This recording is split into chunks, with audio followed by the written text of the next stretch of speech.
ก็คือสำหรับใครที่อยากประสบผลสำเร็จเนาะก็คืออันทางเกมอันนั้นเนาะเกมบานเนาะก็คือเขาอยากได้คนรวยแม่นบ่เขาอยากได้คนรวยก็คือเขาต้องเฮ็ดแนวไหนเอ้าเงียบผมมีไผจือเลยบ่สู้อย่าว่าได้ลืมหมดแล้วบทเรียนที่ได้เรียนมาน่ะบ่ลืมแม่นบ่อันนี้ทบทวนบทเรียนใหม่เนาะก็คือถ้าอยากได้คนรวย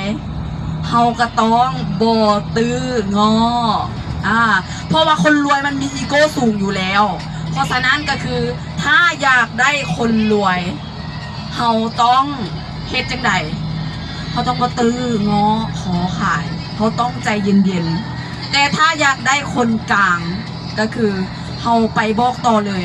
ถ้าเฮาอยากสำเร็จลงมือทำอันนี้ก็คือใครอยากรวยแน่บ่ถ้าอยากก็คือตื่นขึ้นมาจือบอคำนี้ก็คือเฮาต้องตื่นเศร้าขึ้นมาก็คือว่าฉันสวยแล้วก็รวยแล้วก็สุขภาพดีลองว่าพร้อมกันเบิงฉันสวยฉันรวยฉันสุขภาพดีฉันสุขภาพดีเพราะฉะนั้นก็คือความสำเร็จบ่มีขายถ้าอยากได้ต้องลงมือเฮ็ดเท่านั้นขอขอบใจปรบมือให้น้องสุขใจด้วยตัวมือให้น้องนะเนาะมาที่นี่เขาสิมาทั้ง